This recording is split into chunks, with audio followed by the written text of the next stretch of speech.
Welcome, everyone, to the How to Get the Most Out of College podcast. There's a lot of talk about where to go to college, but not nearly enough about how to go to college. And it's the everyday decisions that drive your success. I'm your host, Elliot Felix. I've been a consultant to more than 100 colleges and universities, helping them improve their student experience. And I'm the author of How to Get the Most Out of College, where I take what I've learned about how college works and make it work for you. Design thinking is such a useful skill. You're understanding people, you're making connections, you're trying things out. You can use it in school, at work, in your life. And I'm so excited to dig into this topic with Julia Lang, who's a professor of practice and who's the associate director of life design and career planning at Tulane University's Phyllis Taylor Center for Social Innovation and Design Thinking. Welcome, Julia. Hello, good morning. Happy to be here. Tell us a little bit about design thinking and how did you get started with it? For us at the Taylor Center, design thinking is about helping folks tackle challenges, thinking about how you can approach a social or environmental challenge by really understanding the users that you're trying to support. And so at the Taylor Center, we tackle a wide variety of social and environmental challenges, both on campus and off campus with community partners, where we're just supporting a process that is allowing us to uncover what are some underlying challenges. How can we really better understand the issue? How can we center the people who are trying to solve the issue as the experts in that process? And then come up with a lot of potential ideas to then build some experiments to test. So instead of doing a bunch of research on your computer that's completely separate from the people that you're working with, it's centering those people as the designers in the process and then building small experiments to test the waters before over investing time or energy or money to then really learn what works, what doesn't work, how can you pivot or tweak the idea to build something that people actually really want and need and is going to be useful to them. First, creating something in isolation that then you put out there and realize this does not have the people's needs centered and is not going to be an effective solution. I love the idea of working with people to solve their own problems and making those solutions something that you can test and refine and scale up versus, do it in a vacuum with no input in the abstract, and then have a big reveal and then, face plant. I would love to hear an example of what's a challenge that you're working with a community group on. And then maybe we can talk about how people can apply this, not just to a community group, but, to their own life. Yeah. So at the Taylor Center, we've worked with a wide variety of partners, some on campus, just using the design thinking process and problem solving methodology has been everything from improving the onboarding experience for staff and faculty that are new hires to the university to thinking about how might we improve bicycle safety on campus. We actually had a group of students and faculty tackle sexual assault on campus and do a bunch of different interviews and focus groups and really kind of dig into what is a pretty sensitive topic. And then we've worked with off-campus community partners such as Playbuild NOLA, which is an imagination playground in Central City to help them rethink the way that they can best meet the local community needs. We've worked with local food delivery services. And then I also run a program for graduate students called the Changemaker Institute that's focused on helping students build a business with social or environmental impact. And we also use design thinking working with those students. So the first part of that program is doing user discovery and having folks do a lot of interviews and observations and shadowing to really better understand the issue that they're trying to tackle. And then listening to that and pivoting their idea before trying to pitch or defend the idea that they have. But in that way, building something that people need and want, or maybe not building anything at all, right? Realizing through the process that their idea is not needed or not wanted or exists in some other form, and then joining forces with other change agents instead of being married to their idea. So we often say to fall in love with the problem, not your solution, because your solution will likely and hopefully change as you begin to talk to more people and really get a better understanding of what that problem is. That's such great advice. Life design and career planning is your area of focus. Talk to us a little bit about what that means and how design thinking relates to designing your life. Yeah. So design thinking, when you're helping folks solve problems or tackle problems, I won't say solve, is centering the user. In life design, that user is the student themselves. And so we go through the same problem solving methodology of really first of all, accepting where you are. What are the constraints? So, not where you want to be, not where I often say with my students, not where a parent wants you to be or a guidance counselor or an advisor, but where you actually are in the process. Beginning to empathize, so better understanding your own unique skills and strengths, and beginning to really tap into and understand the field or different fields that you might be interested in. Defining a few potential pathways. A lot of my students have analysis paralysis where they don't know where to go or what to do, so they don't do anything at all. So in life design, we narrow down a few concrete pathways to explore via our life design sketches, which I can talk about later. But essentially, that is what's top of mind. What do you just assume you're going to do? What would you do if that fell through? AI takes over. You thought you were going to be a doctor. There's no need for doctors. What would you do next? And then what would you do if there were no constraints? If no one would think less of you, if money were no object, if image were no object, and if you were not bound by any forms of oppression, what would you do? Not saying that oppression doesn't exist. It definitely does. We get a lot into that in our classes, but we want students to begin to brainstorm beyond that. And then building some experiments. So getting ideas out of your head and into the world. So for instance, I had a student recently who her whole life, she loves talking to people. She just assumed that she wanted to be a social worker or a therapist. She always was that person that her friends talked to. And so she was like, yeah, absolutely. This is what I'm going to do. Okay, great. Let's build some prototypes. Let's experiment before you actually spend all this money applying to graduate school, moving across the country, spending a few years of your life. Let's experiment with it. So she scheduled a few life design interviews, which are basically just relationship building conversations, trying to get a sense of what a field is like with three different therapists. And what she found, which was very surprising to her, is that these therapists that had a private practice actually found their work pretty isolating because it was always unbalanced between them and their clients. Like they did not have professional peers. They were the ones leading and helping and coaching their clients. But in a private practice, they had no peers of their own. And she realized that that actually was not the work atmosphere that she wants and that she needs. And in the exploration of her skills and interests, she surfaced that she actually loves science and has always really excelled at science, but didn't really think much of it. That piece about oppressive structures, she just always felt a little blown off as a woman and just didn't think it was something that she'd be good at.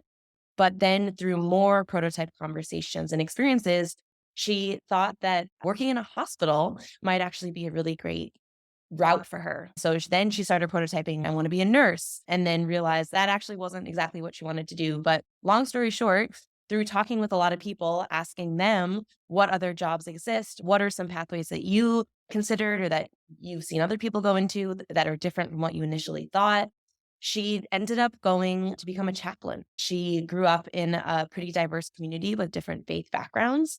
And she realized that that was actually an amazing way for her to have authentic conversations with people, hold space in times of crisis, but also be held in a really dynamic and eclectic work atmosphere in a hospital that allows her to have far more coworkers and connections than if she had a private practice. That's such a great story of doing that exploration in small, manageable bits before you go back to school and you get an MSW and then you realize you don't want to be a social worker. I love that idea. What are some questions that students can ask when they're doing these life design interviews, when they're talking to people that maybe have the job or the career path that they think they might want or might be a fit for them? Yeah, it's really just about uncovering what a pathway might look like. So we tell students if they end up talking about themselves or if it starts feeling like a job interview, stop it right then. It's not about the student, it's about the person that you're talking to. So tell me about your pathway. How did you get from point A to point B?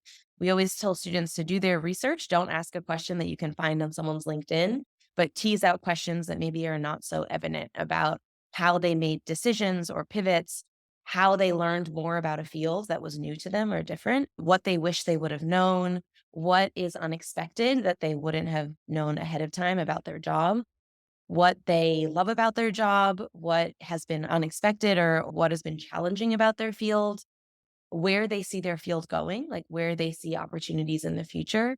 And it's really based on students' own interests and curiosities, but asking questions that allow you to really see more about what a path might be.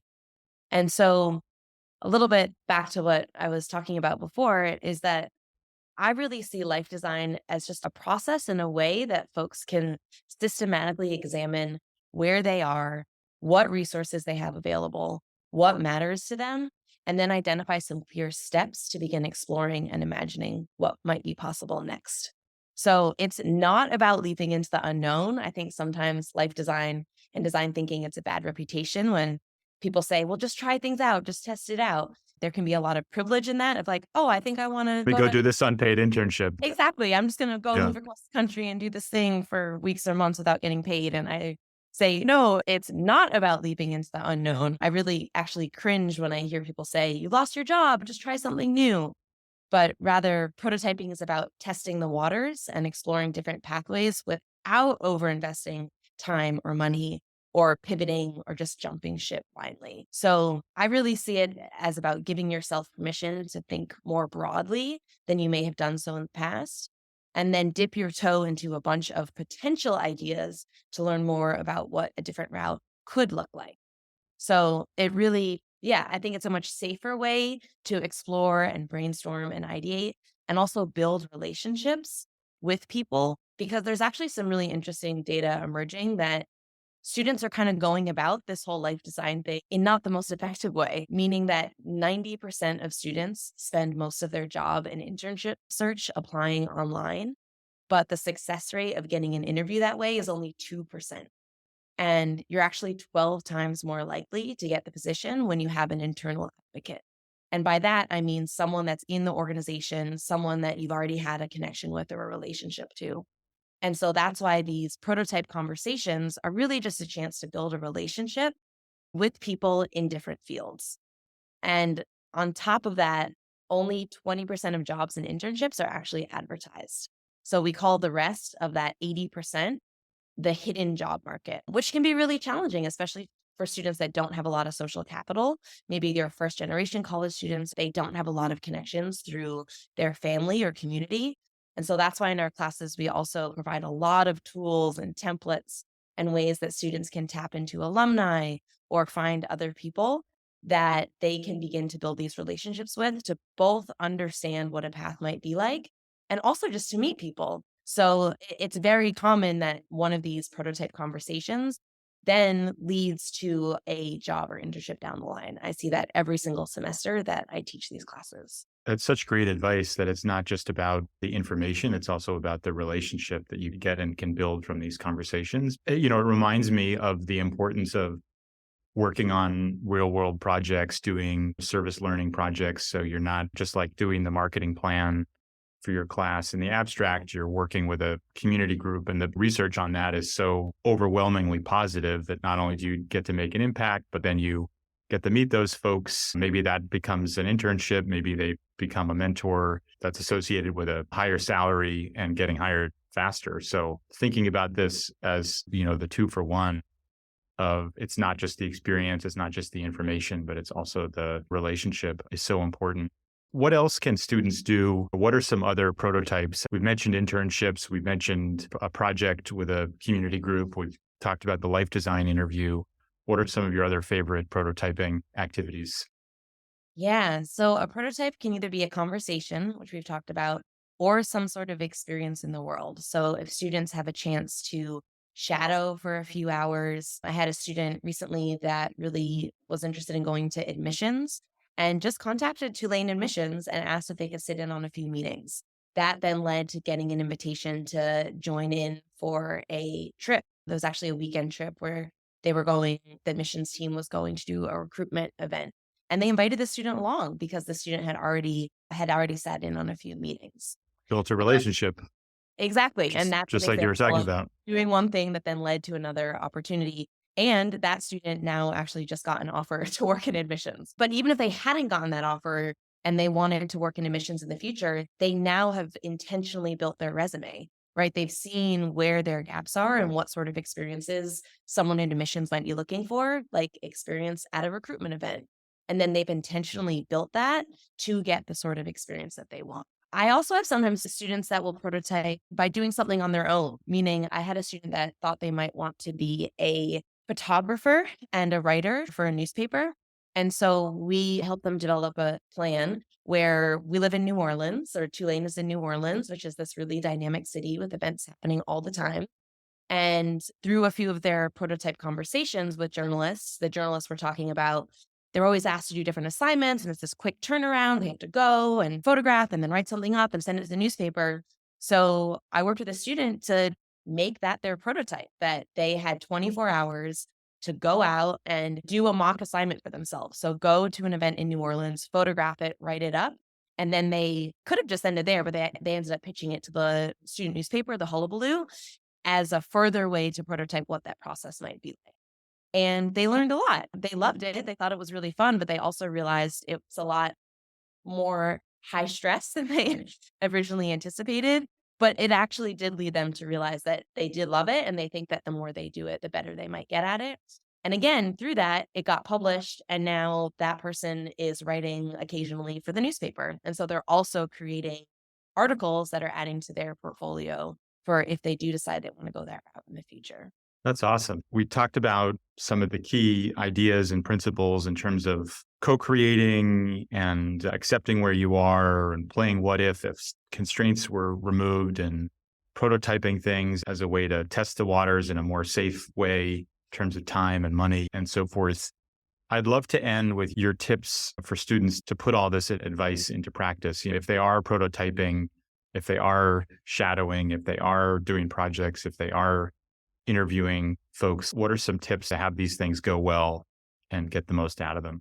Well, I think the first step is to allow yourself the time and space to actually do this work. I often am told from students in my class that they've gone through a decade plus of school and they've never actually been given the space or time to take a step back off of this ladder of kindergarten, first grade, second grade, third grade, to high school, to college, and just think about what they actually want. So I think in general in our society, we rarely have the opportunity to take a step back and really reflect on our values, what meaningful work would mean to us, and what is possible. And if you take the time to do that and then intentionally research and discover and talk to people who are doing work that excites you, that you could be the designer, that you can consciously build your way into an entirely different future than what you might have created if you did not take the time to examine your biases and assumptions about the working world, to think creatively and broadly about what is possible, and to build experiments to begin testing those ideas. And so that's really what we do. It's not rocket science. It's just giving the time and space to do that deep reflection, to build some experiments, and then to really listen to what you like and what you don't like. So I think back to your question, my advice is to have these conversations, to build these prototypes, but to really listen to what you don't like. A discarded prototype is just as valuable as a successful one. Sometimes I'll tell my students the chair I'm sitting in, the designer isn't mourning over the first prototype of this chair that maybe was a little uncomfortable or it wasn't the right height. They built something that works better. And so, just in that same way, students can use this problem solving methodology whenever they're at a crossroad in life. And I've used it again and again in the course of my life when I feel like I don't really know which way to go, that I can take a step back, see where I'm at, build some experiments, and then really listen to what is working or not working and where I still need to learn more. And in that way, I can proactively build my next step. I'm not going to build something now that's going to work in 10 years or 20 years or 30 years, right? Because the world is constantly evolving and changing. We've seen that with the pandemic.